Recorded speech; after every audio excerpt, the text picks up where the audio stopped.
Hello, welcome to Derps Talk About Games. I'm your co-host, Mango. And I am your co-host, Buddy. And today we're going to talk a little bit about plot holes, plot pedestals, and the iron law of world building. But before we do that, Buddy, why don't you tell the folks at home what it is we do on this podcast? You know, on this podcast, we talk about games, but we have been talking about games so much. Okay, we've been really good, all right? So we're allowed to have a really indulgent sort of episode. And this is my topic, so I will give sort of the primer here. So here's kind of the story so far. Okay, for those of you who respect the continuity and want to put this podcast on a plot pedestal. Okay, a long time ago, a YouTuber named Patrick H. Willems came out with a video called "Shut Up About Plot Holes," where basically he made a number of different arguments, some of them good, some of them not so good, about the ways in which sort of we as a culture engage with the concept of a plot hole.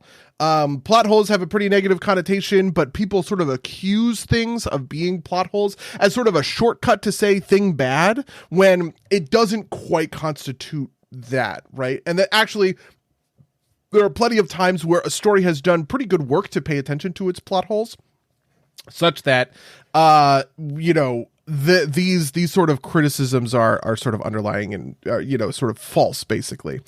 This was Patrick's sort of take, and there were some instances where I think he was sort of on the money. Like most of us would probably agree that we ought to give sort of stories and narrative some amount of grace to not explain all of the intermittent details, right? It's the kind of thing where when a movie starts and someone says something to be true, we all kind of have to take the movie for granted. Like we have to take the movie at its word about this kind of stuff, right? If they say this thing is as powerful as it is, the movie doesn't need to justify that to itself. It just kind of needs to state the obvious. That's pretty fair. But then there was some stuff in that that I would consider to kind of be unfair, which is to say that, you don't need to bend over backwards and give, stories sort of an insane amount, I guess I would say, of sort of grace when it comes to this sort of stuff. It is pretty bad form to be in the trenches trying to bend over backwards to make certain things make sense, which I would even say we have engaged in at some point on some of our sort of like reviews or whatever, right? When we talk about movies or whatever, there are probably some things where I have justified something by saying, well, it could be blah, blah, blah, blah, blah. And that's just a pretty bad argument. This is the kind of thing that I don't really think he was very kind of like convincing on. But in general, I do sort of think that the way in which we were engaging in plot holes in whatever it was, like 2018, 2019 kind of thing, was probably pretty poor. And we can think about it a little bit differently. Very recently, a guy put out a video, a much smaller video that had much less of an impact, probably because it was a spicy, that basically said, what is the opposite of a plot hole? And in that video, he goes into depth onto a number of different topics about what happens when you kind of overcompensate for the threat of a plot hole, which he doesn't name himself, but I called this a plot pedestal, and I think of it as sort of a plot pedestal, which basically sort of says, what happens when you take your plot and your continuity too seriously and you overcorrect on the other end of the equation and you make sure that the nature of your continuity is all completely gussied up and accounted for and whatever, and in doing so you have kind of created a whole new Frankenstein's monster because of a myriad of different sort of things. So that's kind of that's like the place where I guess we're sort of starting when it comes to this. Just to close the loop on it, when Buddy pitched this episode to me, it occurred to me that this dovetails with one of my long running ideas, which is the Mango's Iron Law of World Building, which is a world that goes on for long enough will become stupid in the kind of like short terms, right? Like, eventually we keep explaining things, you end up adding in something ridiculous stuff because you kind of like run out of interesting content to put in. And what would we say are some of the good examples of this? Like, obviously sort of midichlorians are kind of one. Like, that to me is like a very straightforward kind of Mango's Law of World Building failure, right? The classic version of this for me is always when D&D gets to like outer space, essentially, right? Like when the world start building out like the intricate details of like the outermost planes or like different celestial bodies that maybe you could somehow get to, that's where it goes. Like, I don't think that like, I think Pathfinder dodged this because Starfinder is like a separate product with full support, but basically in like a mainline D&D game, right? You will get a, the last book of a, edition will be like, the last setting book will be like, and there's a planet with like, centipede centaur people, right? And there's like rules for how many rounds you can hold your breath on planets that don't have the right atmosphere. It's just kind of like, that's where I think you kind of get into the things are getting a stupid level of things, right? And, it has some of this problem with D&D because it's like, oh, well, we have to have the space hippos that are like safari experts because they were in D&D 2e at some point. So like, they're a fan favorite, right? Like, that kind of thing. This is also like, the nth iteration of dragons, Void Dragon is actually not bad, but like, the last bestiary's worth of dragons that have like, neon dragons, like made of. Yeah, I totally neon. understand this.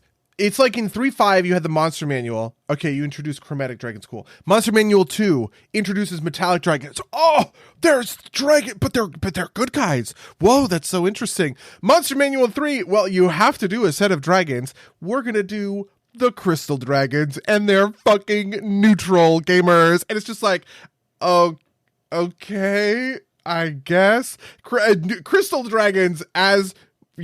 would be a pretty amazing example in my mind of Mango's Iron Law of world building sort of in action, I guess I would say. Yeah.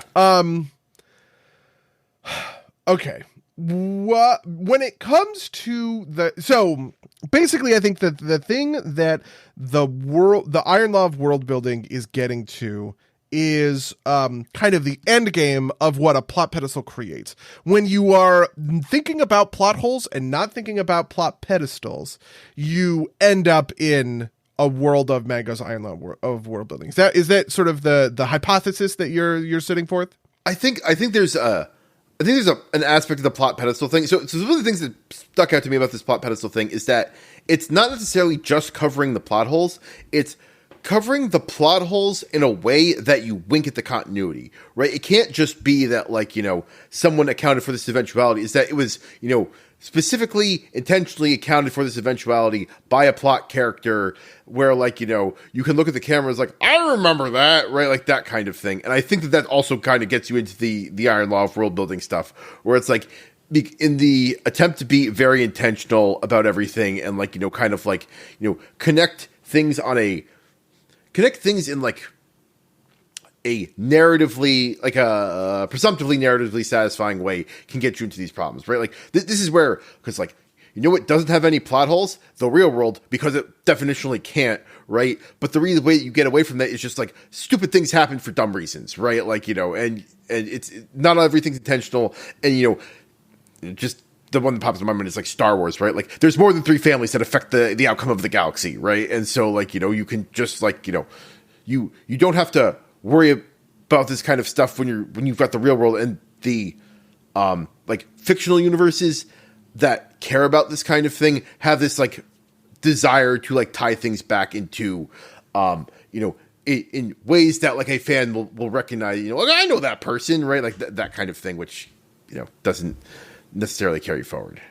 Yeah, okay. I think I agree with this. Part of this is that I think, serialization is something that is core to the way that we tell our stories these days, right? And this has been true for a long time. This is something I've said on the podcast a million times before. This is like my Iron Law of world building, which is that as we have become more complex enjoyers of media, which is to say we're spending more of our time doing it and we are consuming it in sort of forms and fashions that are enabled by all of the technology and whatever else sort of around us, people are better at understanding kind of this stuff. The obvious example here is sort of comparing I Love Lucy to, I don't even know, Friends, or like Parks and Rec or something. When you look at I Love Lucy, like a classic Gilligan's Island, classic sitcom, right? One of the core tenets of that sitcom is that things reset at the end of the episode, right? You are never getting into a kind of a position where you have to remember long stretches of deep lore in order to engage with sort of the work, right? Because the idea is that you have a very straightforward status quo that you can return to. Anybody who watches can kind of get into it or whatever, and you just kind of like keep going. When you look at modern sitcoms, actually a great example of this would be Futurama. I've been watching the newest episodes of Futurama. Futurama obviously debuted in 2000, in the year 2000, and it was rebooted for the fourth time in 2024, 2025. I think it was 2024. I think then 2025 is later this year as the new season drops kind of thing. One of the first episodes of the 2024-2025 run of Futurama calls back to an early episode that was all about Amy and Kif. Amy and Kif are a couple. The idea is Kif is an alien. Kif gets pregnant because males get pregnant in his alien species. And Amy has a lot of anxiety about being a mother. But the end of the episode, kind of the resolution of the episode, is all of their spawn kind of hop off into the swamp, and Kif goes, we'll see them in 20 years because that's what it's like for my species. And Amy realizes that she doesn't have to be a mother. She can actually, whatever. She can come back to the swamp in 20 years. She has plenty of time to get ready for it, right? Well, one of the first episodes is 20 years have passed. They go back to the swamp, and Kif and Amy are now parents, right? That is a clear version of this effect in action. When in the 2000s, when Futurama was a straightforward sitcom, it didn't need to go crazy about its own sort of continuity. It could just reset at the end of the episode, and this is how it reset. This is how every episode does include Amy the mom, right? But now every episode of Futurama does because of this plot pedestal, right? Because they are going back to this, this swamp episode, and they go back to all of that kind of stuff. And for the people like me who have watched Futurama a bunch of times and remember that episode pretty well, we can go, oh my God, I remember the episode where Amy really wanted to play on her party board and ended up, turning it into an ironing board and deleting her whole calendar. And that was funny because of sort of jokes. We are more media savvy now than we really have ever sort of been. And that opens the door for intense serialization to sort of play out. And to me, this is where plot pedestals come from, right? The more that the audience becomes tolerant of this kind of thing, the easier it is for kind of artists, writers, whomever else to sort of indulge. That makes sense. I think I buy most of that. Just as a curiosity question, is like Amy effectively the same age as she was in 2000, like the Simpsons characters tend to be? Yeah, technically, I don't know. There was time travel shenanigans, so maybe they're all supposed to be the same age or whatever. I didn't really follow that kind of side of it super closely, but whatever. I mean, it would be very funny if they just kind of did the Simpsons thing where, like, Bart has been the same age for, like, 20, 30 years at this point, right? Like, wink at the fact that, like, Amy's effectively the same age because nobody ages in the show, but like, the real world passing time that makes that work or whatever. Like,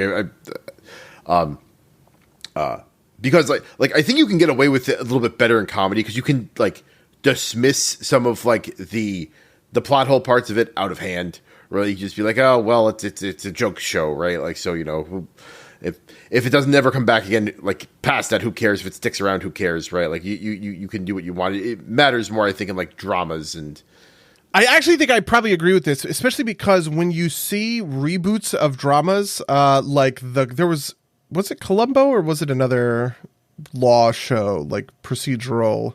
Maybe it was Perry Mason that came back or whatever, but they made it a period piece because they didn't want to kind of deal with the fact that Perry Mason was originally from, like, the 50s and 60s. It was a completely different time, and you can't really have Perry Mason with a cell phone, or I guess you could, but that's like a pretty hardcore kind of adaptational change. So what did they do? They set it in the 50s and 60s. Perry Mason originally is not a period piece. It's just a show about the present day United States, right? But when you reboot it as the period piece because you want to preserve the continuity of it, like that kind of thing. And I definitely think that that's sort of I guess I would say, an important feature of this sort of behavior, right? I think there's kind of an orthogonal thing. In one end, we're sort of describing two kind of higher and lower sort of like pieces. A plot hole simultaneously is attacking kind of larger continuity issues. So one that would kind of recently have a pretty simple plot hole problem to me is, and somehow Palpatine returned, right? I think that's a pretty straightforward plot hole. It's maybe the most basic plot hole I could possibly think of, which is to say that at the end of the 6th movie, Palpatine gets thrown down an elevator shaft and and the space station he's on explodes. And somehow there was cloning and whatever and all this other sort of stuff, I guess, or whatever. They don't really address it that well. He's just back. And they paper over it with somehow Palpatine returns, right? Would you call that a plot hole? No, because to me, a plot hole is a thing that isn't explained and doesn't make sense, right? Like, oh, interesting. Like it's like a bad. Okay. I would call this like a bad plot development, right? But like a plot hole is like he was over here, and that's just too much. Just kind of like a continuity error, but yeah, because I definitely think continuity errors are a thing. Like, so an easy one I can think of in the movie Hercules, at the very end, there's a part where Hercules kneels down and he puts his hand in the river Styx, and then they shoot it from another angle, and Hercules is on a precipice, and the river Styx is like 100 feet below him. It's the kind of thing, if you watch it, it makes perfect sense.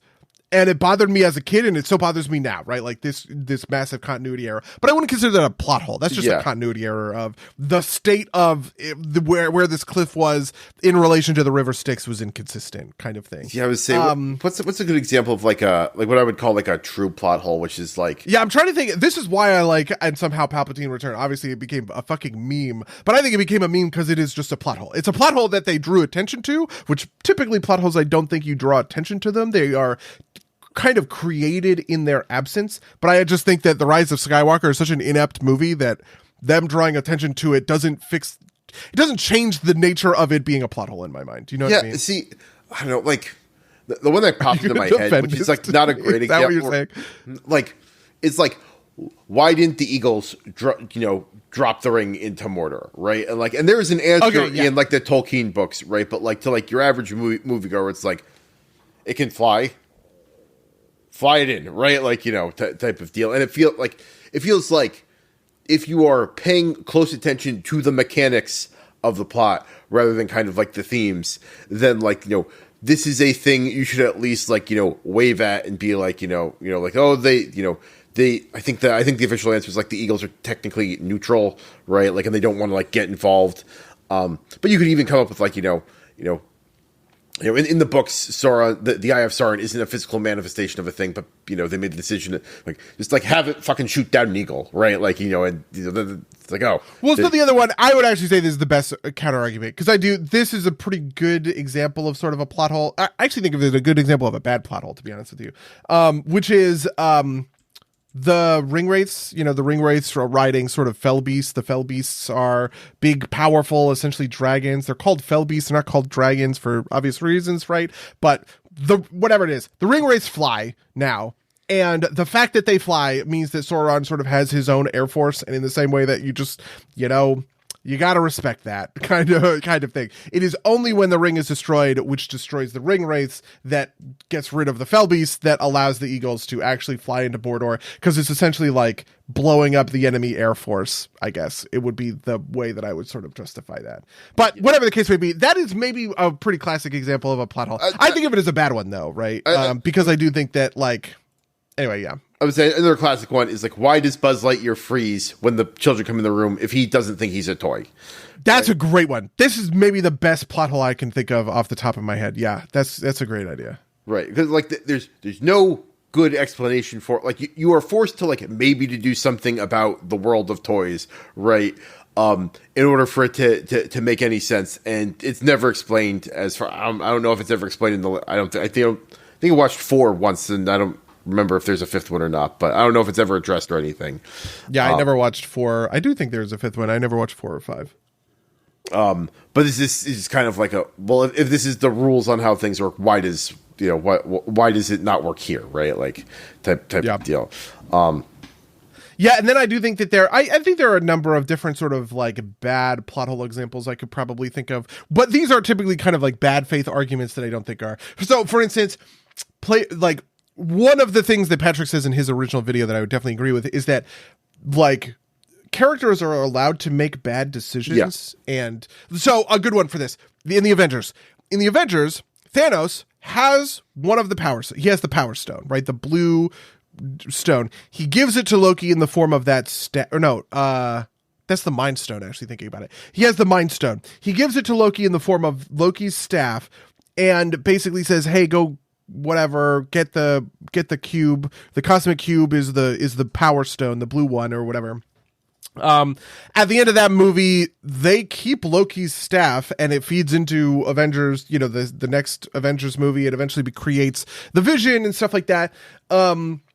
What if Thanos' goal is to get all of the soul, not the soul stones. What are they fucking called? I hate my life. Infinity Stones. Yeah. If his goal is to get all the Infinity Stones, how come he sacrificed one? And it's like, well, you can sacrifice he had an incredibly powerful piece on the board and he was using it to go attain another powerful piece on the board. That did not work out in his favor because the good guys stopped him, but that doesn't mean it's a plot hole, right? Thanos made a bad tactical error.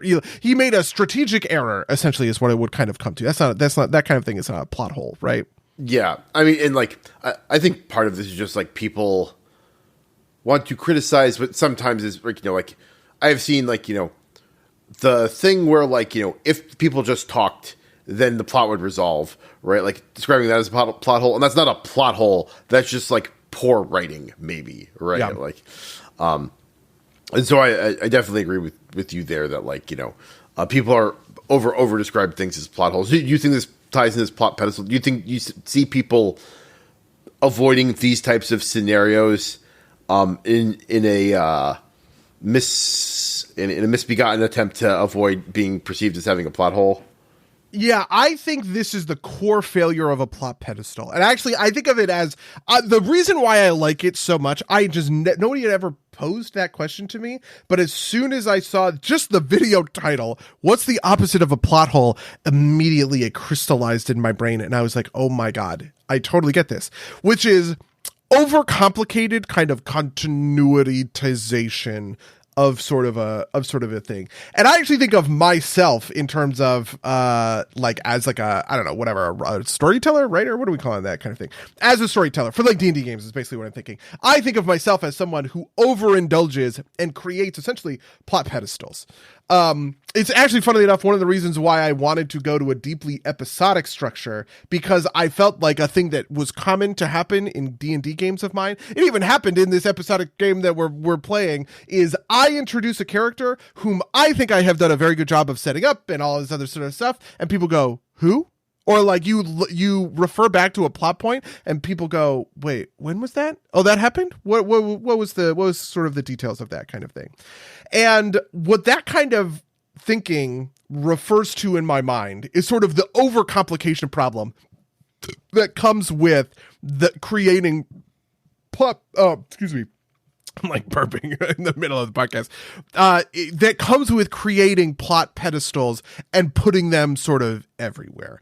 Because and the worst version of this is maybe something like Solo is probably the thing that I would kind of say is like, it's this cannibalistic overcomplication of just every little piece of minutia. This is true plot pedestalification, if we can think of it. I think it's got to be like the truest example, right? Like his Solo. Yeah, yeah. I did not question why his name was Han Solo. You could have just said that's his name, right? Like I didn't even, the dice that hang from the rear, that are apparently hanging somewhere in the original trilogy that I don't even fucking know about, right? I didn't care about those types of things, right? Even the things like there's the little chunk, the Millennium Falcon has that kind of little chunk in there that shoots off, I guess, it's like an escape pod or something like that. It's like, That did not need to get explained. We just didn't need any of this kind of thing. Maybe in my mind, the worst version of this is the Kessel Run. I actually think the Kessel Run is maybe kind of the most good-natured and worst effect in a certain sense. Plot pedestal that I can kind of think of, because it comes from not quite a plot hole or anything along those sorts of lines, but just this like simple error, right? In the way that it's written, the Kessel Run line in Star Wars A New Hope doesn't make sense, because a parsec is a unit of distance, not a unit of time, but Han Solo clearly says it as if it is a unit of time, because he says, I did the Kessel Run in 12 parsecs, as if that is like a thing to brag about. And everyone assumes, myself included, everyone assumes that means, wow, he did this thing really fast. But because a parsec is a unit of distance and not a unit of time, that doesn't make sense. And Star Wars continuity has bent over backwards to try and explain many different this times. Fucking doofy line. Yes, many different times. The original explanation was, I'm going to tell you what the real explanation is. Yes. The real explanation is that George Lucas thought parsec sounded like unit of time because sec sounds like second, and that's the actual explanation for all of this, right? Like, but yeah, no, there was the original explanation was something like how close you could get to like because the Kessel Run's dangerous. It's like how the distance is like how close you could like thread between black holes or something like that. Yeah, there are like 18 black holes in the hyperspace lane that goes from wherever to Kessel, and it's the only way you can go. And you do it in a short distance because you cut as close to the black holes, and if you fall into it, you die or something like that. I think this got explained in a novel somewhere, or like a comic or something like that. The entire concept of the explanation of how hyperspace works, I think, is its own kind of like version of plot pedestal. And this makes sense to me because this is what like enthusiast B-canon material is for, right? Is to well, actually, I'm going to write the technical guide on how to service, the, courier class ships because somebody cares about that, right? Or I was going to say, Lou in the chat says, the boys are back. I'll do the honor of pausing Bake Off to listen in. Listen, I appreciate that. Okay. Fuck the Great British Bake Off. That's my, Great British Bake Off's great. I know. We'll talk about it in the back half. I've watched the first two episodes. Oh God, I've walked. Okay, you got me. I walked into that one.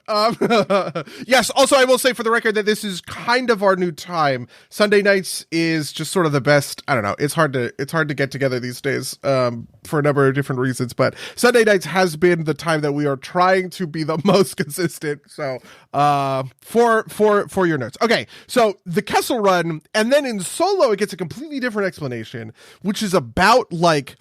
The hyperspace lane is a thing that we have never seen before, and it's really, really small, and you can fall off into like, it seems like to me like Eldrazi are in there. Do you know what I mean? Like, because they do slip into it in the Solo movie. To be fair, I haven't watched Solo in a long time, so I could be misremembering. But do you know what I'm talking about? Yeah, I frankly I don't remember it at all. Like. I was like, this is kind of like the first explanation, but more suitable for film, less technical type of deal. Yeah, but all of this just comes down to justifying that one line, and I just think that we are allowed to sort of kind of let it go. Star Wars is pretty rife in my mind with plot pedestals that are stationed later in order to kind of account for sort of other things, and some of them. In the same way that not all plot holes are plot, like I think that there are certain things that people would sort of attack as plot pedestals. And some of them I would actually say are pretty okay, right? Especially in like the most recent set of, the most recent set of shows are doing kind of a lot of world building about whatever else. And, like the Ahsoka show canonizes this and that, right? Or like Andor kind of thing. But I think that this speaks to a deeper thing. When somebody is critical of something, right, they are looking for sort of plot holes, but I actually think that the same kind of thing can happen for plot pedestals. And a good example of that might be something like Andor. In the most recent Red Letter Media video on Star Wars, which we covered, where, Mr. Plinkett sort of is talking about how Andor is a really good TV show that is made worse for being in the Star Wars universe, which I don't particularly think is true, to be honest with you. And he references how in the prequels, the designs for the Death Star are given to Count Dooku on Geonosis, right? In Attack of the Clones. And he is going to deliver them to, presumably Emperor sort of like Palpatine. And one of the things that Andor really concerns itself with is the construction of the Death Star. The first season of Andor includes, I guess I don't want to, I don't really know what this maybe is sort of weirdly a plot pedestal. There's a portion in the first story in the first season of Andor, not for spoilers, where you see a factory, and in this factory things are getting, like, this thing is getting made. And the point of this, the story doesn't care what the thing is. It's not even a MacGuffin or anything like that. It is just literally you are watching the factory do its thing and make a thing over and over and over and over again. But at the very, very end of the show, they show that the thing that they were making were these little hex, actually not hex, I guess maybe there's 7. They're like these little hexagon things that make the frame on the outer version of the Death Star. So in the very beginning of stages of creating the Death Star or whatever, you're watching these droids that are putting the things that were built in that factory together. That's kind of a plot pedestal in a way, right? But I would actually say that that's a good one. This is perfect. I want to know stuff like this. It is neat and interesting to know that this minor detail that nobody cared about or didn't really matter actually keys into a pretty important part of sort of the mythos, and it implies a certain level of, kind of like gravitas and interconnectedness and all this other kind of stuff. That's kind of cool. You like to see the idea, especially in a show as realistic and grounded and down to earth as Andor, take the construction of a moon-sized space station seriously. That this thing is it takes a galaxy-wide effort that, includes these little things that you see in the fucking factory or whatever. That nature of things, I think, is something that people sort of attack, but they ought not to, right? You can have a plot pedestal essentially be minor and forgivable, and we can just kind of move on for it. And I would sort of say that maybe just the fact that I wouldn't describe it as bad. I think that this is a neat kind of callback, doesn't make it a plot pedestal. How do you feel about that side of it? That side of things? Yeah, no, I mean,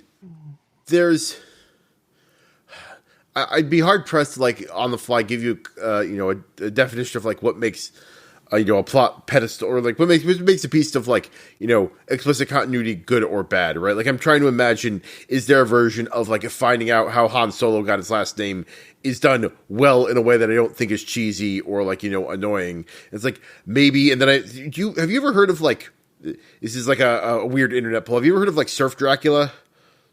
No. Okay, so it's this like internet poke where it's like, Surf Dracula is a show from like the 60s about a Dracula that surfs. It's like the 2010s, with a Prestige remake. The first season is just about how Dracula like finds his surfboard, and you don't even like see him like, Oh my god, I totally get this. This is like the Daredevil TV show where Daredevil doesn't get the suit until the final episode, right? And you don't actually see him suit up in the all red Daredevil outfit. That makes perfect sense.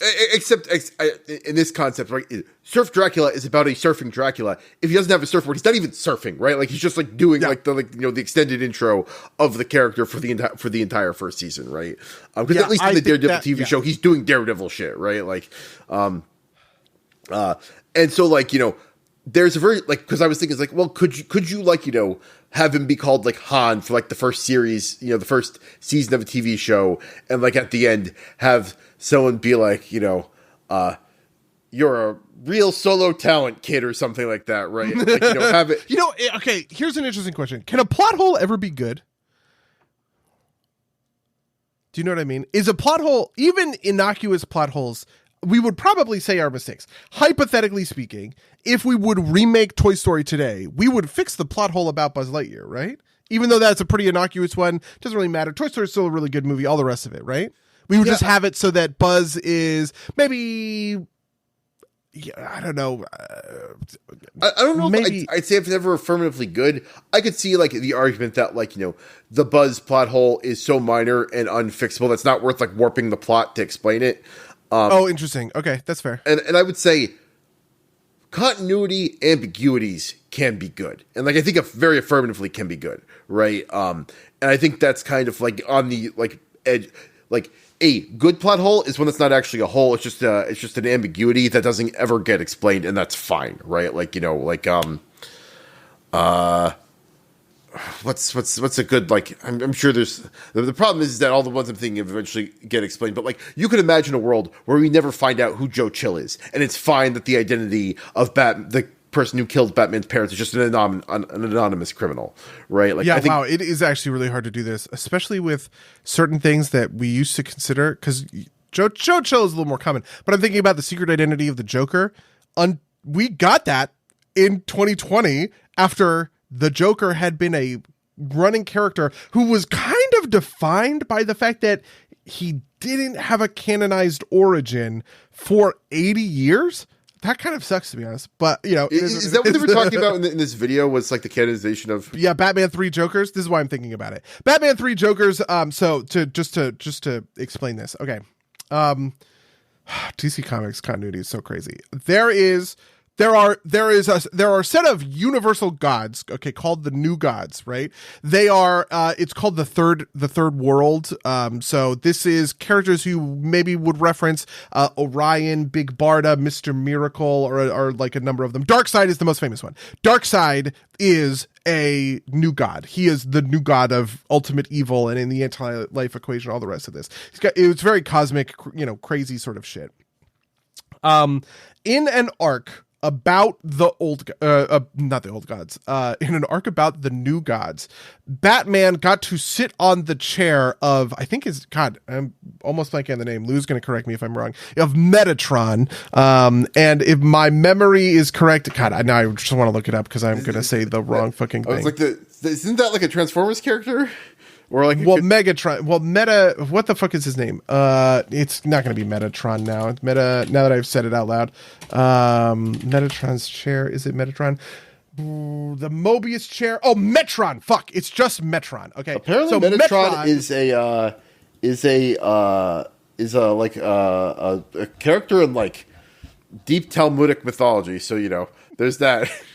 Yeah, this is just me inserting an A where there is no A. Metron is this this observer. He sits on this chair. The chair is called the Mobius chair, and it contains sort of all knowledge. And in this arc, there's this thing about the new gods. I think they're like, the spirits of the new gods are infusing the members of the Justice League and all of the rest of it. And at a certain point, Batman gets Metron's spirit and he sits on the Mobius chair and he has the opportunity to ask the Joker's real name, and the chair says there are 3 Jokers, right? Which was like it was a crazy reveal at the time. Eventually they made a series that explains this, which is there is the Joker, the criminal mastermind, the Joker, the comedian, and the Joker, I can't remember what the third one is sort of like called. Maybe like the gangster or something like that. There's sort of these 3 archetypal Jokers, and they more or less match on to kind of like Golden Age, sort of Bronze Age, sort of modern age, we would maybe kind of say, like versions of the character. So it's kind of basically what it's doing is attempting to look at the entire history of the Joker, including stuff that is goofy and dumb, like the Joker trying to poison the water supply or whatever, and trying to have that match up with the same Joker who takes a crowbar and beats Robin to death. You know what I mean? The one who's doing goofy shtick and the one who cripples Batgirl and murders a child are not the same person. Because hypothetically speaking, if you think of them as the same person, there's just a level of cognitive dissonance there that kind of breaks. But for a long time, the identity of who the Joker was sort of this secret, and maybe you could kind of make an inference that there's some level of kind of plot hole there or something kind of along those sorts of lines, right? Because, you know, it was sort of just this ambiguous, unknowable sort of thing. If there is such thing as a good plot hole, the unknowability of the Joker's origin would probably be a pretty good answer to that question. Yeah.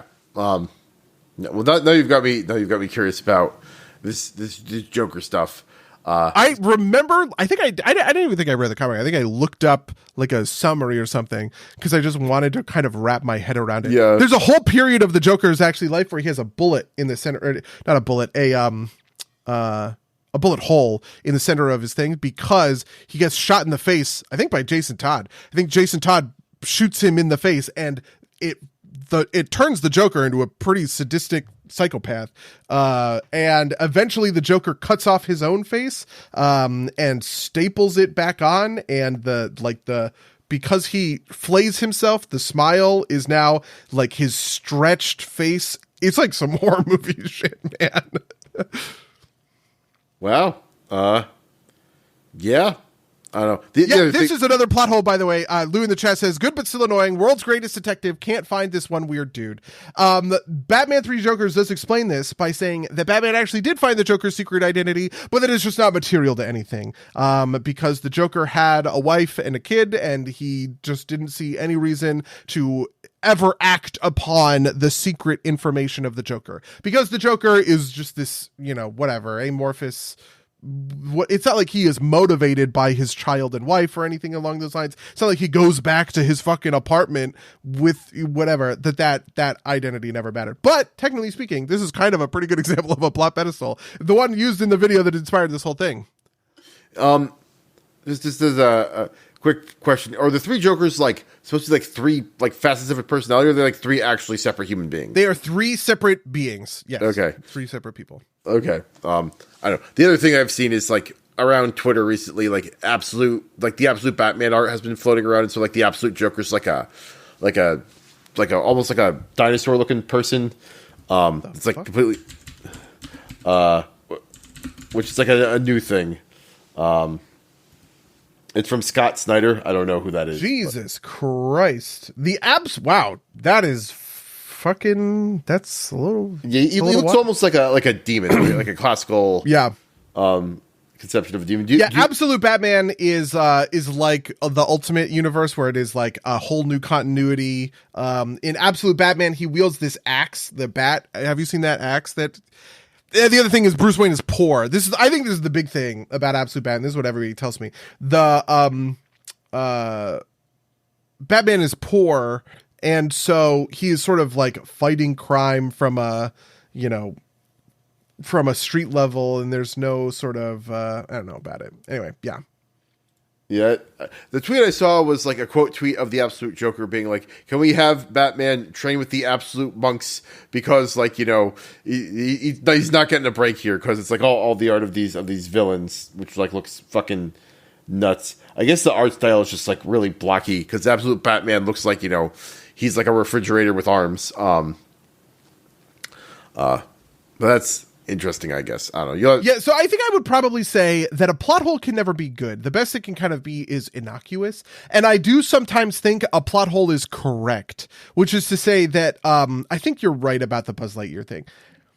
Fixing that plot hole probably creates more problems than it solves, even if that plot hole sort of sucks. And so it's technically wrong in the sense that, in a perfect world, you could imagine that it sort of like wouldn't exist. But in the practical world of our own, of our own reality, where we have the Toy Story that we have, if you were to remake the movie, you would not go back and fix this plot hole. And in fact, when remakes do happen and they do attempt to fix plot holes by doing this kind of thing, we mostly find this an annoying process. Mostly what I'm thinking here are like Disney live action remakes that do this pretty constantly. Almost always they are kind of commenting on the there are things that account for the criticisms that are levied at the original, or like about the discourse even, right? Like, yeah, I never watched it, but my understanding is like LeFou in the Beauty and Beast remake is a lot more like, is like I don't know if he's explicitly gay, but he's a lot more obviously gay in a way that like just kind of like, he had like a vaguely effeminate voice in the first, which means he's gay or something, which is its own the Beauty and the Beast remake is actually a really good one for this, but for a different reason in my mind. In the Beauty and the Beast remake, Belle attempts to escape pretty proactively, I think twice, which is an answer to what I would consider to be a bad faith criticism, right? There's this whole idea that Beauty and the Beast is a story about kind of like Stockholm syndrome, right? But like that's a pretty shallow understanding of what's going on in sort of the film itself. Also, Lou does confirm, he's 100% obvious gay. I think that's true, especially in the Gaston song. There's like a whole thing about it, where he's like, there are the girls who are fighting over Gaston, and LeFou is like shoving them aside because he doesn't want to, he's jealous and stuff like that. Anyway, by the thing that makes Beauty and the Beast not a story about like Stockholm syndrome and not a story about like a protagonist who isn't proactive or whatever is that Belle is bound by her word and she agrees to the bargain that the Beast gives her. The Beast says, I will let your father go if you stay here with me. And she respects that because she made a deal, right? And there's something, and like, she is not doing a bad thing. And the movie is not, or the story is not bad because Belle does not choose to, sort of like escape. What happens in the remake is they do take that criticism sort of seriously. And as soon as Belle is incarcerated, she immediately tries to break out twice. And what this does is just make her duplicitous and untrustworthy, right? And it kind of weirdly justifies the Beast's bad behavior because now she is no longer sort of a good prisoner who is abiding by her word, and the Beast has anger issues and he is displacing that anger on her and then comes to feel guilt at his own injustice, right? Now he is a prison warden cracking down on the rebellious prisoner, as he kind of deserves to, because she made a deal with him and then immediately went back on it, right? And it's like those kinds of things I think are representative of sort of the problem of erecting plot pedestals over plot holes, Yeah, no, I think that makes a lot of sense. Actually, I think you're right. I think that's a pretty perfect example. Something I wanted to jump back to, just kind of like I think what kind of motivates some of these things too is like you were talking about how in a lot of your writing, or you're writing for like storytelling for like the D&D games, you tend to overwrite a correct characterization. Yeah, that's kind of what I'm thinking about it. One of the ones that happened recently is you guys walked into the final boss room. I describe the boss and then you guys go, who is he? Do you know what I mean? And this is me thinking I have explained the thing, or I have sort of set things up and the payoff didn't quite work. And I think part of the reason for that is that there's quite a lot of sort of setups and payoff, and this is a pretty complicated sort of story, and probably things would have worked if I was a little bit more straightforward and direct about them. But there's a lot of weird plot detritus that is it. We'll talk about this more when we like do a debrief of Heretic Heroes, right? But like I was very proud of the fact that the Soulstorm is triggered by Kovalgrad. I knew that from the beginning, right? That the war starting up and these brutal casualties, and I knew what the beacon was at the time, is fueling the beacon, and it overcharges and it kind of bursts with all of this power. And what basically it does is it sends these souls farther than they normally go, which is why souls started cropping up in the prisons, right? Which had theoretically never seen that kind of thing before, right? I knew all of the answer to that question, but this is like a classic plot pedestal. I think we could have just had a Soulstorm and never answered what it was, and we would have been perfectly fine. Do you know what I mean? Well, I mean this as constructively as possible. I think you probably should have just like had someone say, it like either like had us like automatically like pass the check, or just like had someone say, it happened because of all of the deaths in Kovalgrad, right? The fact that it took us so long to figure out what was happening, I think kind of like muted the response there. But I do think that was a good thing to do, because like one of the kind of like hard links to the story is that one of the characters is from Kovalgrad, right? Like it is a dwarf that's like part of that. And so I think that makes sense. It's just kind of like, I think it's more kind of like a presentation thing than anything That's else. fair. I think the same thing is also true for Eurus. And also, maybe I'm just beating myself up because, I don't know, whatever. We tend to be like critical or whatever, right? Yeah. There's a version of things where I say, he looks like this, and you realize it's the exact same figure that you saw in that statue. This is Eurus, the first prophet of the Leonin hierarchy, right? But now you understand that Eurus isn't actually a prophet. His brother is. He is aping his brother's power, which is fueling the beacon, and Eurus is the catalyst who has been controlling that power this whole time, right? There's a version of things maybe where this is just like a presentational issue, and yeah, I was saying like off the top of my head, like the thing that surprised us all is like, you know, we expected it to be his brother, which I think part of the problem is like keeping the names in your head isn't always the easiest thing to do. But like you could have said like it's not what's his brother's name again? I'm sorry, Terej. It's not Terej, right? Because that's what we were expecting to see, right? Like, but anyway. Yeah, and then I also think that there's a whole extra side of this, which is that because the Leonin hierarchy is editing information, there are times where I had to kind of give you guys false information that later gets, in a certain sense, retconned, but not really. It's just that the nature of the sources was kind of untrustworthy. But keeping that all straight in your head for a not all that weekly D&D game where we will sometimes miss 3 or 4 weeks. I actually was complaining about this to a friend of the Cassarian, where we were talking about kind of the weekly cadence of the game, and I was talking about like there are times where I have made mistakes because I am misremembering my own details.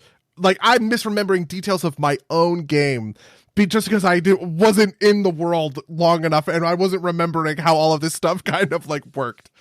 Yeah, no, I mean, we can save some of this for like the after action report. We'll talk about this in the big Heretic Heroes debrief. But the reason I wanted to come to this is like something that like popped into my head while we were talking about some of this stuff earlier. Is like, you know, in the real world, right? Like, you know, if we don't understand why something happens, it's like, you know, oh, this is like, you know, an undiscovered mystery of science, right? Like we eventually built it with knowledge, or like if you're religiously inclined, like, you know, God wills it that way, and like, you know, if it doesn't make sense, it's just because you don't properly understand like the nature of the divine or something, right? The problem with a lot of these, you know, fantastical worlds is that like somebody built it that way, and like somebody built it that way, and it is, I think, hard for an author to like embody the kind of like, well, it's you know, the noble nature of the divine.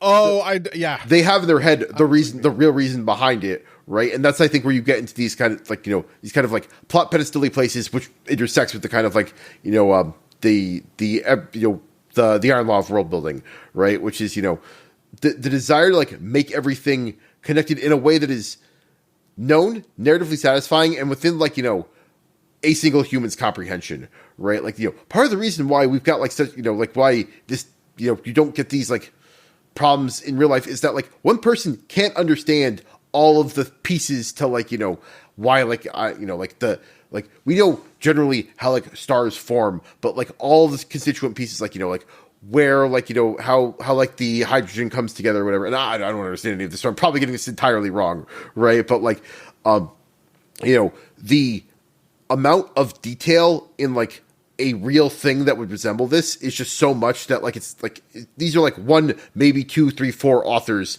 building a world, and like you're just like not going to be able to establish the right complexity, and that's where you're gonna kind of hit these walls. Yeah, I totally understand that. I also think that it's a problem of sort of the power. I think of this as the power of coincidence. And there's actually a really good example of this for Heretic Heroes. I don't know that I want to get into it, I guess. But like basically part of what I'm thinking about is like, have you ever thought in a D&D game or like in Skyrim or something? I think about this in Skyrim all the time. All of those dungeons are so unlooted, but that's just not how that works in the real world. Like the Great Pyramid of Giza, like we found, I think it's King Khufu, right? We found King Khufu's burial chamber in the 1800s found, right? But it had already been looted because people had found it before and they stole all the gold and all the valuable stuff and they carted it out of there, sort of thing, right? And so what happens is like, it's something like Skyrim, you have dungeons all over the map that nobody has touched for eons or whatever, right? And it's like, no, actually, people have been here. It's kind of why the Heretic Heroes version of this is there was the room, the gallery with the Ushtabi that are shooting you, and there are bones all over the floor. And part of that is that other people have run this dungeon before and they have failed at it, and you are looking at the people who fucked it up. Do you know what I mean? This also happened in 7th Expedition in the Tomb of the Blood King. One of the core pieces about the Tomb of the Blood King is that the players were finding notes, little cheat sheets basically, that were from people who had been, another character, Kunam, one of the 10 Tomb Kings, went into the Tomb of the Blood King, and he left his own sort of notes on the wall. And so the players are not just the first person to go in this dungeon in however many millennia. People actually have been inside of this thing, and they have died to the traps, right?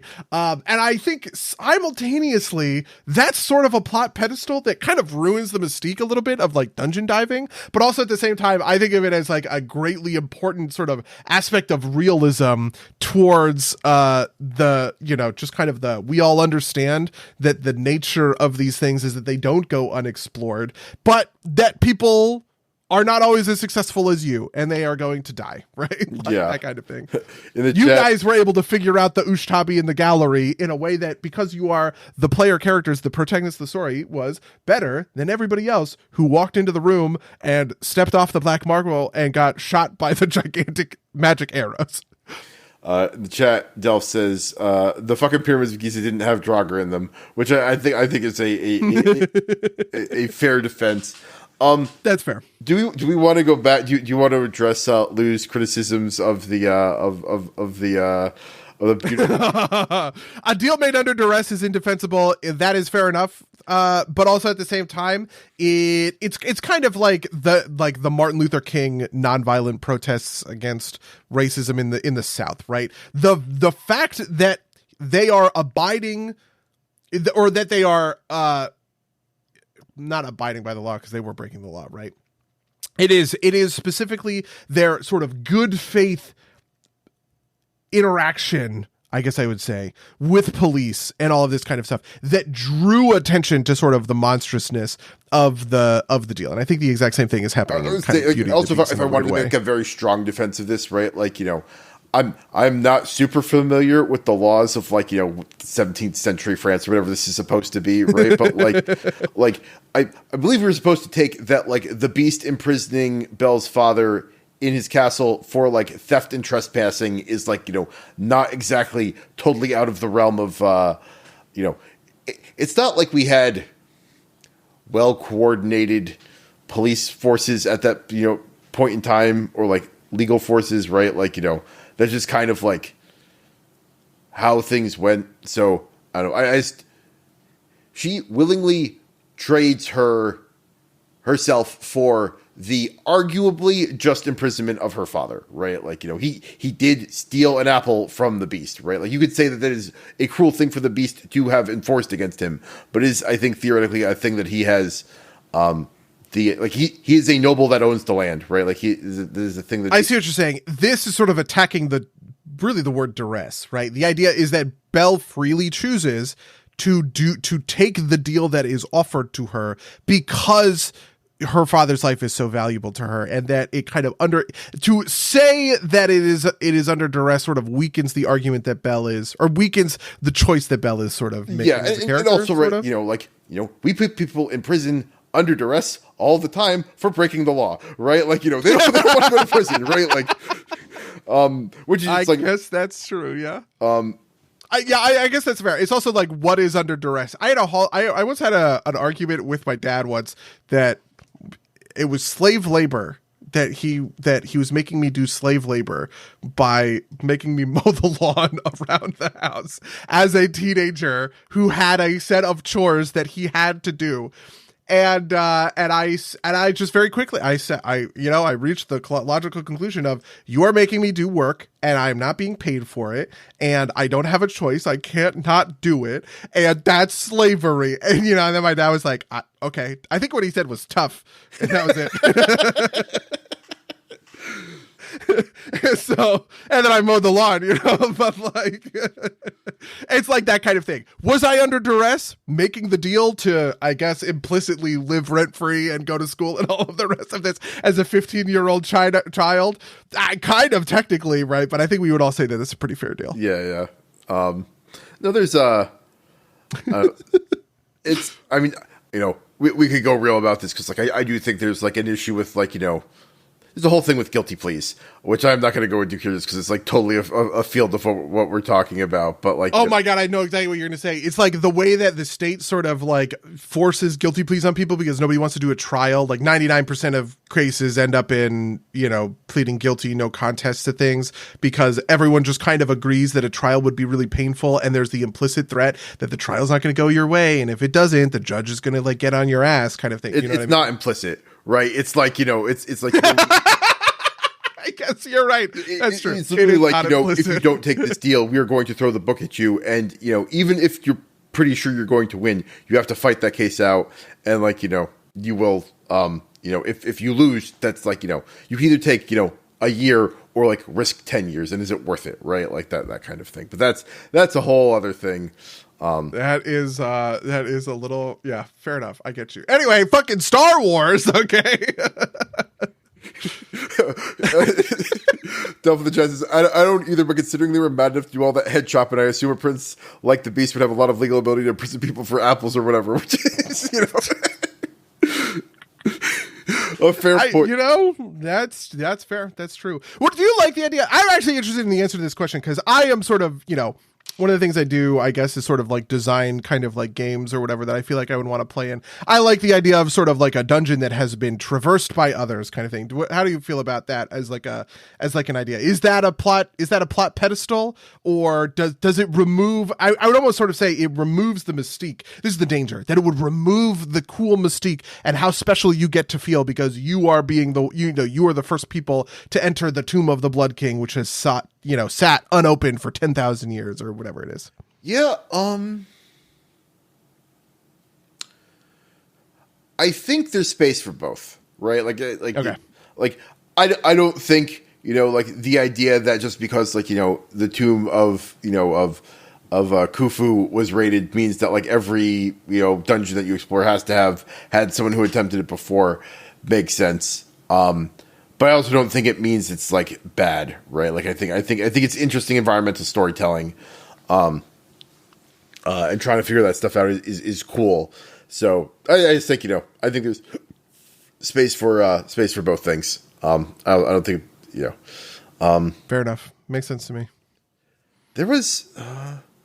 I feel like it was also this was something I was thinking about when it came to the rats. You guys learned that the rats had only infiltrated the bottom of the prison very recently, and that was because I was like, there's just no way they're down there for that long, and like nobody would figure it out. You know what I mean? They only could have been there for you guys could be the first to discover them if they've been there for a few weeks, but otherwise, like there's just no way, kind of.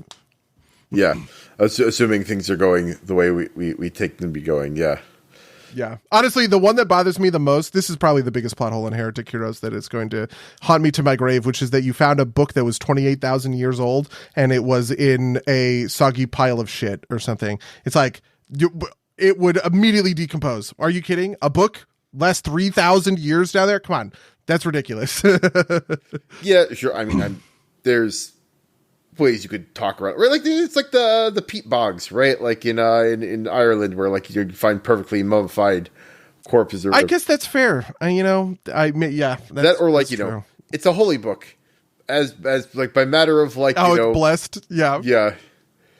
The gentle repose for books. I'm sure that's like a thing. Yeah, if you cast gentle repose on a tree, or it's like pages like untearable or something. That's a good question. Yeah, I don't know. That's fair. Yeah, who cares? Yeah, that makes sense. Especially because that is a plot hole that doesn't need to be explained. Or like if it does, you just you can either say like magic, right? Like that is it is funny to me though that it was one of the important things. I guess, did you guys know about this? That Ushran's brother, whose name I don't even fucking remember. It's wild that I remember this, but I don't remember his name. Ushran's brother. That was how he found out about Terej. Is that he was in the fucking not the catacombs. Catacombs are under the city. What are they called? Under the trenchworks. He was in the trenchworks and he discovered the name Terej, and then he just like looked into it and figured out this stuff about Terej, and he filled him with so much doubt that he walked through a gate of light and killed himself unintentionally. Trenchworks, great name. Yeah. It's like that kind of stuff. I think about this constantly when it comes to sort of continuity. And I think part of that is like, there's a level of satisfaction to these sort of Swiss watch kind of clockwork plot structures. A good one that I would think of would be something like Hot Fuzz, weirdly. Hot Fuzz is a movie that is very tightly plotted to just really slot together perfectly. Everything in that third act shootout or whatever has been set up over the course of the movie with just this incredible attention to detail. And I feel like that's kind of, I don't know. That's like there's this satisfaction of watching something like that. And this is kind of an Edgar Wright thing. I think he's just good at this in general, because you could probably say the same is true for The World's End. The same is true for the, what's the one he did before that? Shaun of the Dead. Same is true for Baby Driver, right? You know, the whole point of Baby Driver is that it is literally timed to the beat, right? And I just think that that's like a really satisfying kind of like way to tell your stories. But the danger is that you overcomplicate things by putting in a bunch of fucking plot pedestals. Yeah, I was gonna say, like, I didn't even pick up that Ushran's brother like found it in the trenchworks. Like, you just told me he found out about Terej, and I wouldn't have questioned it. I'd be like, okay, and like, you know, continued about like my day. Honestly, I maybe didn't tell you guys. I don't know, maybe you didn't ask the question or something like that. He found it in the trenchworks. That's the answer, but sure, I don't remember. Like, I thought I had said that, right? Like, you know, like, like he somehow found out about Terej. I don't care how he did it, right? Like, you know, and that makes sense, right? Like, you know, not all the questions need to be answered. I don't need to know that, you know, why Ushran was named Ushran, right? Like, it was actually not a book. It was the Look 'em Up machine. Oh, it was the Look 'em Up machine. Yeah, you're right. Because that was we did talk about that when you guys actually went to, the library, because you searched the name or something like that, and you found, and I think you asked the question, who's the last person to search it, and I said it was Ushran's brother, who I still can't remember the name of. Yeah, so funnily enough, like, the mechanism of the Look 'em Up machine was a thing that actually like was like a thing that was like stuck in my head for a while. It was like, I mean, I guess it's magic, but like, it's just kind of like, oh, that's interesting. And like, I wonder, like, not necessarily like how it works from like a mechanical like, not as interested in like, but like, how would the world be different if you had the Look 'em Up machine through the version of magic? Yeah, essentially, and like, you know, not how the magic works to make it work, but like how it functions, right? Like, you know, like, oh, can you, like, you know, how specific do you need to be? Like, does it handle misspellings, that kind of thing, right? Like that kind of, because like a lot of magic in D&D works on intentions in a way that like you just kind of like, it's magic, it knows if you're trying to, like, you know, be a dickhead about it, right? Like, you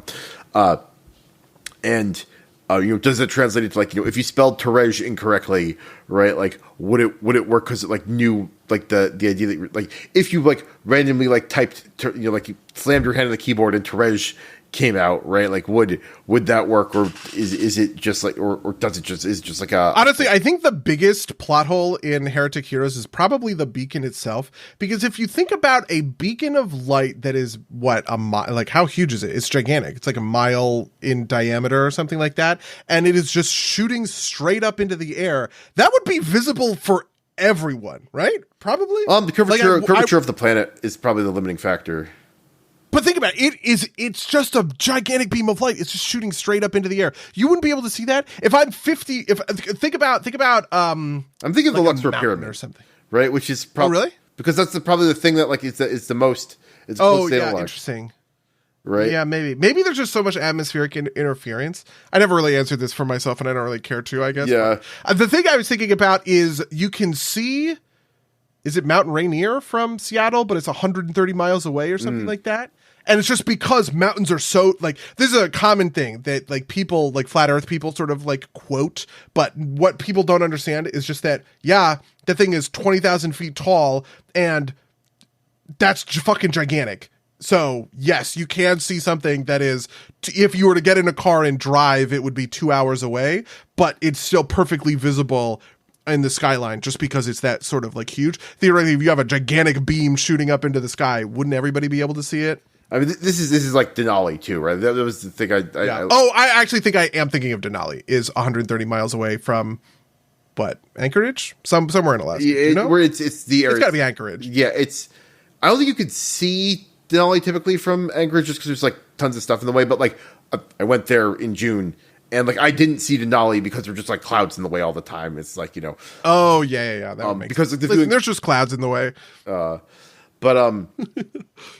The like this is actually a thing that I think happens a lot, which is we don't think about real distances as they compare to, like, you know, like I think you changed how far apart the fortresses were around the beacon at least once, right? Oh, I did. Yeah, because I misremembered the math. It's because I was thinking they were 8 miles into the center of the beacon or something, but then I also said that it was 8 miles between each fortress, and that would not be true by the math or something like that. We talked about this, and I was like, "Oh fuck, you guys are right. I'm wrong. I just didn't do the geometry correctly." But this is like one of those things where, like, when it matters for the mechanics, right? We're gonna figure out what it is. But, like, you know, if you were to actually, like, if Heretic Heroes was a hit movie, some physicist nerd would watch the movie and be like, actually, if the beacon was like a mile high and it's like 19,000 lumens, then, you know, this is how far it would be. If you were actually that close, you'd go blind immediately, right? Like that kind of thing. Whereas, like, I don't care, right? Like, you know, and I think that, like, distances, you know, like how far away individual things are, like how far it is to travel any particular amount is a thing that, like, you just kind of don't care enough about to actually, like, do the math on, unless it's, like, important for the game. Like, I'm sure you did a bunch of this for 7th Expedition, but oh yeah, 7th Expedition has very intricate math, and there are rules that I definitely bent for the sake of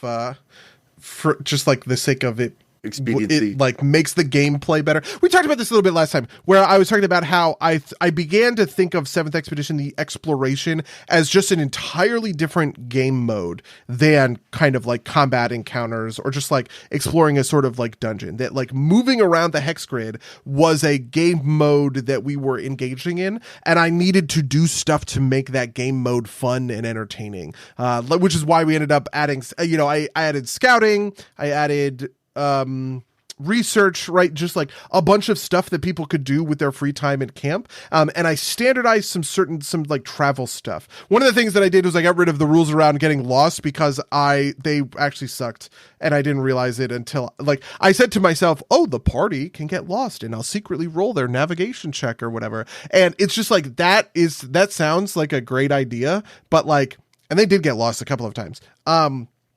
But, like, tracking that is kind of such a fucking nightmare on the GM side of things that I eventually just gave up because I was just like, you know what, man, they got lost twice in this campaign already. The effort, you know, I have made the effect clear. They're not getting lost anymore. I'm moving on, right? And I just let them roll the checks straight up this time instead of I know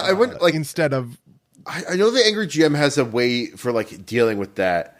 I think just, like, you gotta, like, figure out how you're gonna recover from it in a way that's, like, relatively graceful, right? Yeah, like, the rule was that I can't remember what it was. It was when they failed the navigation roll, I rolled a d6 and they ended up, because it's hex grid, they ended up in the square. So you count from the top 1, 2, 3, 4, 5, 6. So if they roll a 6, they're ending up in that kind of northwest square, or that northwest sort of hex. And then I created a second secret version of the party on that hex. So they think they're in hex A, but they're actually in hex B. And then I tracked their movements from there, kind of like in kind of parallel, basically. So they're still making all of the same sort of decisions, but then they hit like a river or something. And I was like, oh, you guys hit a fucking river. And they're like, there's no river in this hex. I was like, yeah, you guys are lost. And yeah, that all that was just way too much, and I was like, I can't deal with this anymore. Yeah, I was saying, I wonder if there's like a good way to like do that, which is like, you roll what, like, if they make the navigation check and like you have them automatically discover that they're in the wrong hex at the like start of the next attempt, right? Unless they like critically fail, at which point you give them a second, incorrect movement, and you do it that way, and that maybe makes it easier to track or something like that. But that's like its own thing.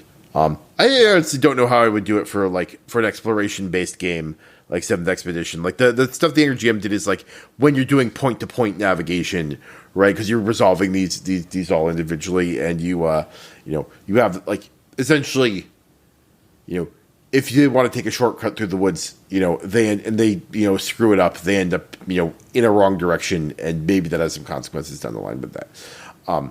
But that's my rules are based off of the Angry GM rules, but they're not quite 1-to-1 because because I'm doing like a map clearing mini game, essentially, right, where like they need to fill out every single hex on the map, which is just like a fundamentally like different sort of thing. I do have some thoughts about that kind of stuff that I want to take forward, because there are some other games that I think of as exploration games akin to Seventh Expedition, but on a much different sort of scale, basically, for sort of surround. And my bet is that I would run that stuff kind of differently. The most straightforward example of this is the Skittergate, where you guys go to kind of the Skaven, under like the under network, their whole under empire, right? And you are now moving through their underground tunnels and all this other kind of stuff. And like the navigation there, I think would be like to be fair, I haven't prototyped that whole system out or whatever, but I just think that would work a lot differently, because you are not trying to map the whole thing. You are trying to go from point A to point B, but you don't know where point B is. You are essentially turbo lost, and you have to figure out your way out, and moving through hexes and all that kind of stuff carries all of this inherent risk and danger because it is so deep behind enemy lines. Makes sense. Yeah. Well, we're comfortably in the back half. That's true. We're very far off. Do you have any final thoughts on plot pedestals? I feel like we covered it. No, I think we covered what I wanted to get to. Interesting conversation. But how's your week been?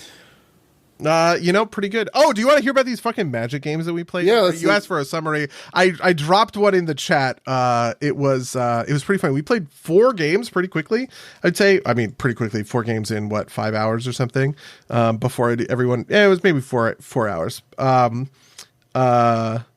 But it was a pretty good time, and I enjoyed it quite a lot. I love this Takeda deck so much. I told myself that I would play Takeda until I won, and I won on the second game with a truly heinous card. I felt like that we all thought we were like, this belongs in Ian Malcolm. It is basically Perplexing Chimera, but for tapping and untapping, and you don't have to exchange the Chimera.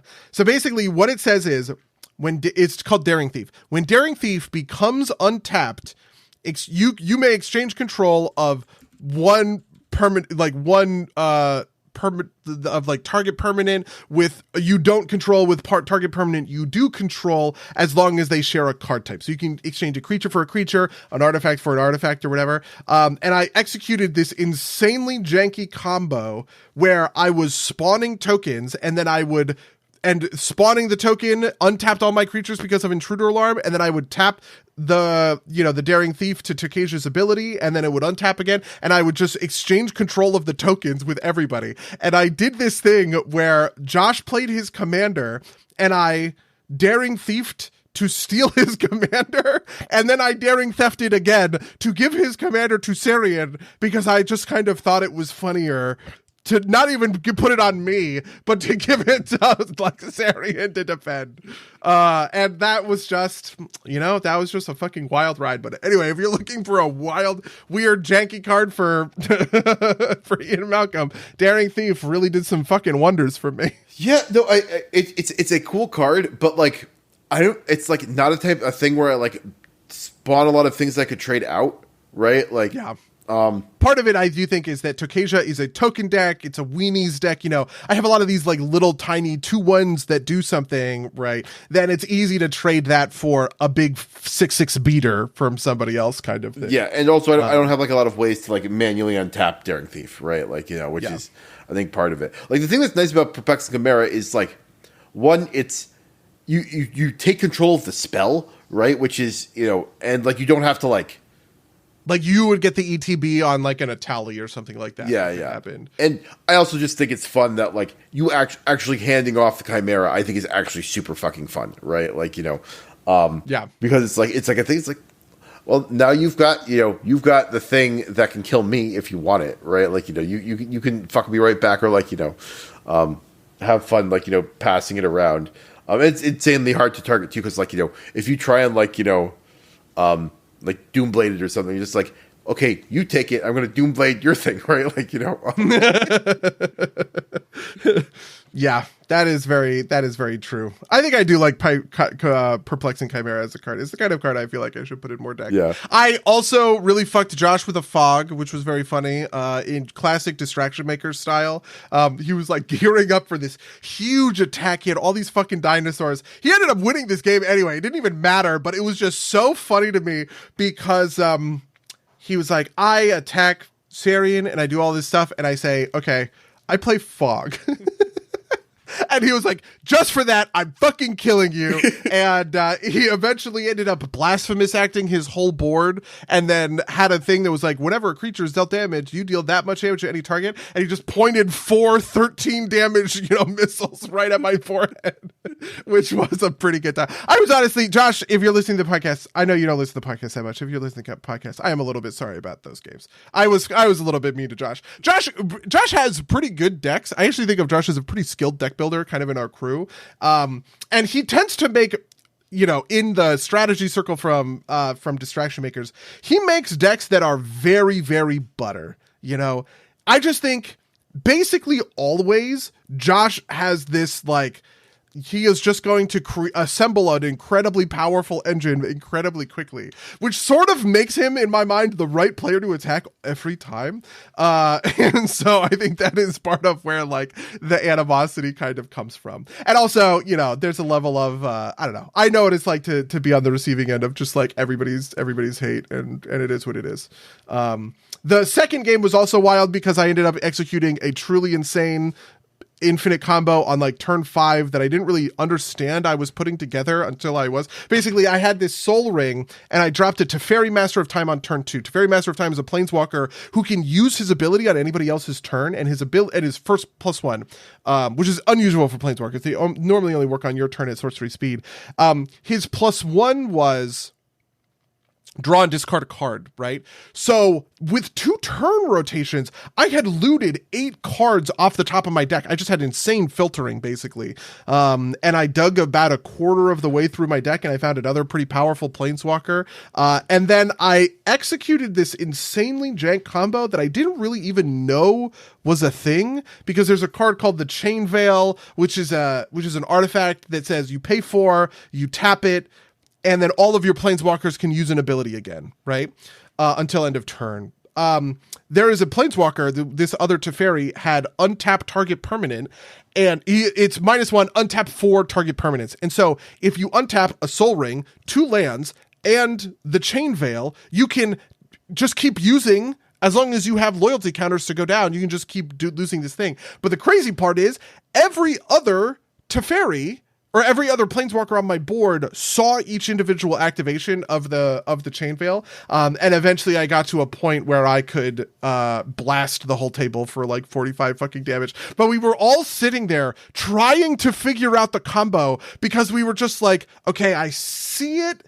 It's gotta be in here somewhere. We gotta figure it out. Like, I basically said, I think I'm gonna do something that's gonna make you guys all want to concede. Do you all just want to scoop? And they were all like, no, you have to demonstrate the combo. So we're all trying to put our heads together to figure out how the combo is going to work so that I could win the game. Which is, you know, I think of that as pretty good fun. I think the norm of like, you must actually demonstrate this combo, but we will actually help you demonstrate the combo is a is a pretty good norm to have at the table, right? Like, yeah, I agree with you. And then Frank won the third game, or no, I'm sorry, that's the fourth game at that point. Frank won the fourth game with the most insane control play of playing the darkness crystal. It says whenever a creature dies, you gain, or a creature opponent controls die, you gain 2 life. And then he just wiped a gigantic board. I was already dead, but Josh and Sarian had both just like big boards, and so he played a board wipe and gained like 25 health off of it or whatever. And then all of a sudden, Sarian and Josh both didn't have boards and only had a couple of cards in hand, and we're just like, oh god, how do we close this out? And Frank was pretty able to drive it home, which felt really good. I think that control decks, I love control decks. I love playing control decks in Hearthstone so much,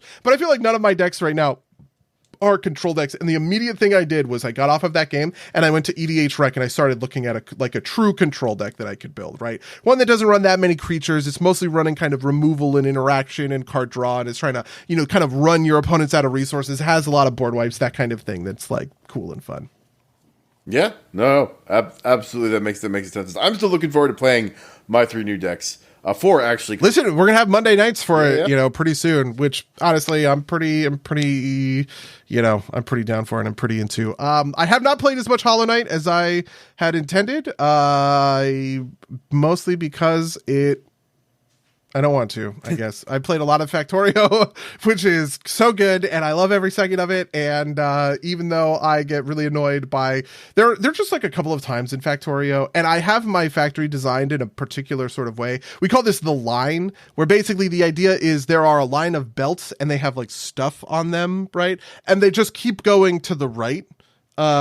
And eventually you just have everything pull off of the line down into, and then send it back up into the line. It's just like a really easy way to sort of make a factory that doesn't get into spaghetti. It's just like a very organized, scalable way to make a factory, except for fucking cliffs, because there are sometimes just like cliffs on the map, and you can't do anything. You just have to either tunnel underneath them, which is sometimes hard, but like you can't do a turn when you have 25 lines that are all going parallel. Do you know what I mean? Because like the corner would be insane for something like that. And what are you going to do? Corner it and then corner it again? Like that's just like, that's ridiculous. It's never gonna fucking work. But anyway, Factorio is the greatest. It's surprising me that you haven't got into these kind of automation games. So how are you, the software engineer, not into automation games, and me, the free flowing fucking writer?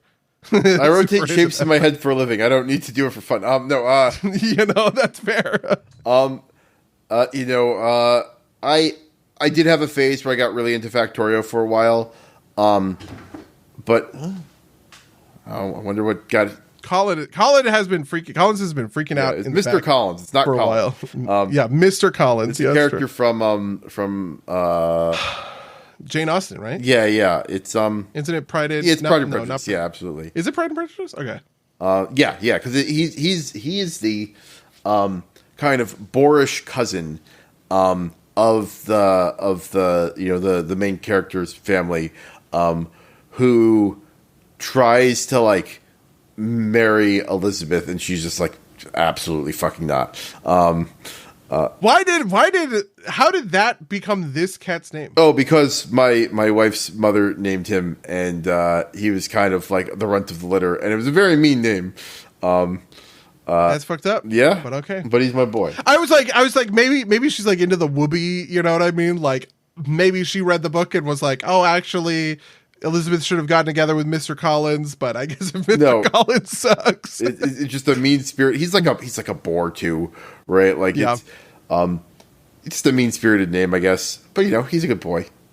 He is a good boy. Listen, that's why we solve his fucking brain tumors, apparently. Yeah. Holy shit. And the other cat, Miss Charlotte, is named after the poorer girl who eventually does end up marrying Mr. Collins, because he might not be the best person to marry, but like that's the opportunity this woman is going to have, right? Like, we're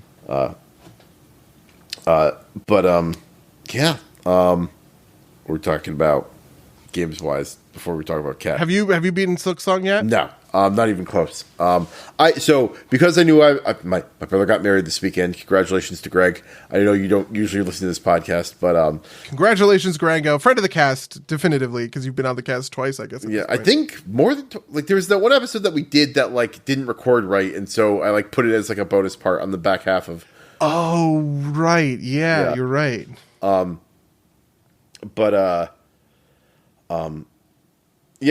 was I gonna say? Because I knew I was going to do that, I had my ROG with me. I knew I was going to play Silk Song, so I ended up playing a bunch of Borderlands. To say we should play at some point because Hanik's playing a Siren, I'm playing Amon, and I know you're playing Rafa. So there's opportunity there. Basically, I think Buddy and I would just end up joining your game because if the progress doesn't carry across, it won't matter as much. But I've been playing a bit of Silk Song. I don't know. Have a sense of how far I am into it because I haven't been kind of tracking that kind of thing.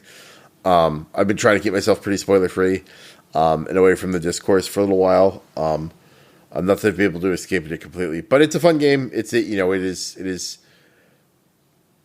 is a truer sequel than most games we get in that like it is like clearly meant you were supposed to have played Hollow Knight because this is a harder, more advanced version of Hollow Knight.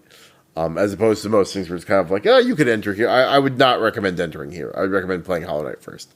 But it's great. It's a great game. I've been enjoying it a lot. But otherwise, it's just been kind of busy with like life stuff since we last talked. So, you know. Fair enough. You know, that makes sense. Yeah. I don't have anything in particular. I don't think I had any particularly good YouTube videos to recommend.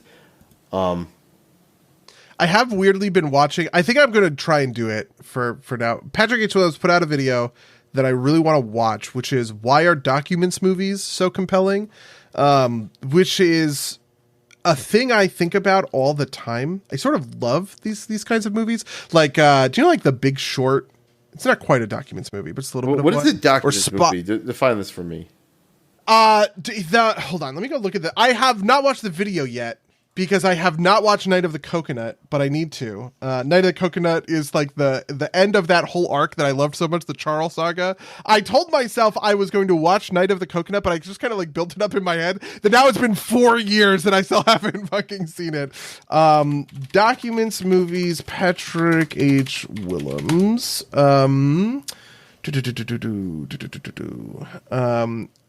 Documents movies. Okay. One is Zodiac, which is my favorite David Fincher movie. I think that movie is so fucking good.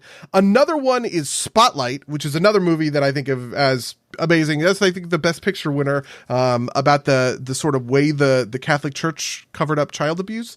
Aaron Brockovich is right up front as another one. I don't particularly love Aaron Brockovich in the same way that I love those other two, but I do love Steven Soderbergh, and he is the director of that movie. And then the last one is All the President's All the President's Men. I have not seen any of these movies. You haven't seen All the President's Men? No. Wow. That's crazy. That movie's actually, I mean, that's crazy. Yeah. I still don't, the Watergate scandal, I think, really suffers from the fact that it's hard to comprehend, right? Like, what actually did Richard Nixon do that was so, like, wrong? And that movie doesn't do a very good job of even explaining it. It just kind of takes it for granted that you understand the kind of gravity of the crime that Nixon was engaging in at the time. But the process by which they find out about it is really compelling, and I think that was a big like Oscar winner. It's from like the 80s or whatever. There's actually I need to go like down this rabbit hole because I have heard it mentioned, but I haven't actually like listened to. I think the name it's a podcast called Raising the Dead. I think part of the thesis of the first season of that show is that like actually Nixon did a thing that was kind of like not exactly would not have been viewed as like particularly controversial, like if you knew, like people were doing this all the time and he just happened to get caught. And so I like I said, I need to go like down the rabbit hole and make sure that I'm getting that correct because I'm not super confident in that. But the idea is basically like, you know, Nixon kind of kind of got a raw deal just because like it was like this conflux of like exposure and like things that like got known about, but it wasn't actually that crazy in terms of like the things that previous presidents had done. It's just like there was less ability for people to find out about them, that kind of thing. That's interesting. I don't know anything about previous presidents, but I do know quite a lot about the Watergate saga. If you want to follow the rabbit hole that I did on this one, Sean Munger has a really great video on it that's like 4.5 hours or something. It's really long. But the thing that he does that is so unique is he goes location by location. So basically, instead of a YouTube video that sort of tells the whole story front to end chronologically, really what it does is it looks at specific locations that are included in sort of Nixon and his life and sort of all of the rest of it, and it puts the picture together that way. And for some reason, just kind of the orthogonal way that it told the story really helped me kind of like grok it. And also there's a lot of crazy details in there that you're just like, wait, what? A guy who wrote spy thriller movies was able to convince, I don't actually think it was technically the president, it was the chief of staff, that he could break into the Democrat Party headquarters and bug the phone lines. And the only reason that they figured it out is because he had duct taped the door open and the janitor saw it, and like all of the rest of that kind of stuff. Yeah. I'm surprised you don't like because there's also sort of like this isn't quite documents movie, but it's a little bit of like legal movies. How do you feel like legal movies? I don't have an opinion on these. I haven't seen them. I don't dislike them. No, I understand. But like you obviously are an enjoyer of like, I don't know, law and legal stuff and lawyers making lawyer stuff happen or whatever. Like if I'm trying to think of like what's like because there's obviously stuff like, I don't know, My Cousin Vinny is maybe like the most simple, accessible version of this. But like there's a lot of them, right? The Rainmaker is the Francis Ford Coppola one. A lot of these were in the 90s, I guess. There was the... Well, tell me what a documents movie is. Because I think what a documents movie is about the process of like an extreme researcher putting the details of a thing kind of together, and you go along with them right in front of sort of their eyes as you figure this kind of like stuff out. Okay. Another one that came out is Dark Waters. You know about Teflon? Dark Waters is I know it's like the Mark that's the Hulk. The Hulk. Yeah. Mark Ruffalo is a lawyer. Basically, the story of that one is that he works at a law firm. He works at a law firm that specializes in sort of defending chemical companies from frivolous sort of like lawsuits. And he ends up filing a lawsuit against the chemical company. And he's in the position of, he knows all of their tricks because he is a lawyer who knows all of their tricks. And the other thing is the company tries to bury him in paperwork by just sending reams and reams. In Discovery, they send everything, right? But what they actually did was kind of hand him the smoking gun. They sent him all this paperwork because they were essentially saying, you're looking for a needle in a haystack. Good luck, buddy. And he was like, I take that as a fucking challenge. And he found the needle. And that's what's so amazing about that movie. It's not a particularly good or a like transcendent movie or anything else. And I actually don't like how moralistic it is, to be honest with you. But the process of watching a guy systematically figure out how to find the needle in the haystack is really neat. Like that's cool. Anyway, he has this video on Documents Movie. It came out a couple of months ago, and I have decided I really want to fucking watch it. So that's the YouTube stuff I'm doing right now. Plus, it's also easy to watch this stuff because I've seen it a million times. And while you're playing Factorio, you have a lot of room in your brain for other stuff because you're just like placing belts. I do have two standout videos that I want to recommend. One is what's it called? The most exciting guessing game in the world, which I've shouted out before, but it's the group is Grouse House. They're like the super group that Auntie Donna is part of. But they recently released an episode with some people from New Zealand, and the idea is, have you ever heard like of the Party Hosts game? It's like an improv game. Basically, you have one player who's the party host, and you have three or four players who are like the guests, and the host has to guess what the thing about the guests is, right? Like in a normal version of this game, it'll be like, you're a monkey with a hat, right? And like, you have to guess what like the characters are at the time. The way they play the most upsetting guessing game in the world is they give them the most absurd characteristics, and it takes them like forever to figure out what the fuck is happening, right? Like one of the ones in this one is the host. The host is one New Zealand comedian, but one of the players is his brother, like his real life brother. And so the trait that they gave his brother is that every time he speaks to you, you act like, personally offended and like he's just doing this for the camera, right? And so like, he comes in and he's like, "Hi, how you doing?" It's like, "Oh, you're going to be like that," right? Like, and so like, it's just like, it is always the most, it takes people like an hour, and they end up usually just like hating everybody and hating the entire experience. It is the most hilarious thing in the world to watch. I absolutely love it. I recommend it to everybody. This reminds me of, have you done Scribble? Pictionary, I'm sure. Yeah. Right? Scribble.io is Pictionary, but for free as a browser game. This is something we do at my work all the time, because then you are adding in the extra, like, piece of the puzzle, which is that drawing with a mouse is insanely stupid. And so you get, just putting ridiculous things in the thing. We were doing one for like Akupara games, and we were naming specific Akupara games, and it was like, how do I do "sorry we're closed" in a way that you'll get it in 20 seconds?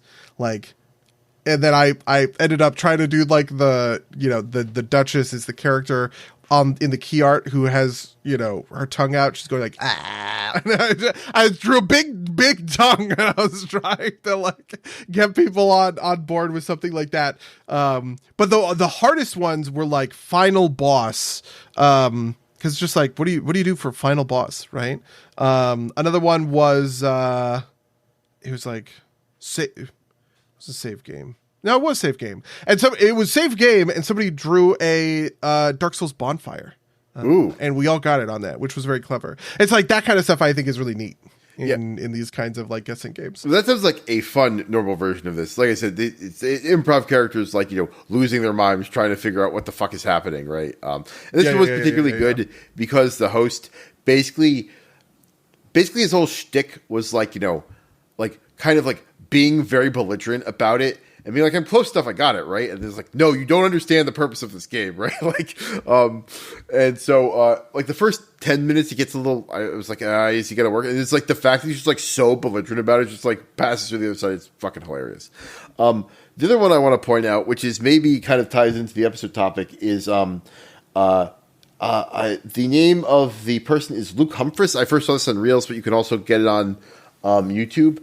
The series is called The Pinky Guard. And the premise is that this alien being called Silithil the Undying like crashes on Earth, and humanity manages to kill it, but he keeps regenerating. And so there are people whose job is just to keep killing it over and over again. And so the Pinky Guard is the guy who like flamethrowers the pinky every time it regenerates. And you could go a bunch of this. This is like lighthearted and funny. And there's like 7 of them at this point, and they're like 30 seconds apiece. I just think it's pretty great, right? Like it's like, it keeps trying to get out, but just keep spraying it with the flamethrower. This probably isn't going to end well. Just like, it is. I highly recommend it. It's a fun little thing. I highly recommend following it along with it as it comes out. Yeah. I think those are all my big things. We're at like an hour 40. Do you have anything else you want to talk about, or should we get out of here? No, I'm good. We can get there. All right. Well, if you'd like to email us about any things we talked about in this podcast, email us at ripsplaygames@gmail.com or podcast@ripsplaygames.com. You can follow us on twitch.tv/ripsplaygames or youtube.com/ripsplaygames, where these go out live. Rate, review us wherever you find podcasts. All the links will be down in the description. Buddy, do you have anything else you're looking to promote? I don't think I have anything I'm looking to promote. Well, in that case, I'm going to say until next time, dear listeners. Until next time, loyal listeners.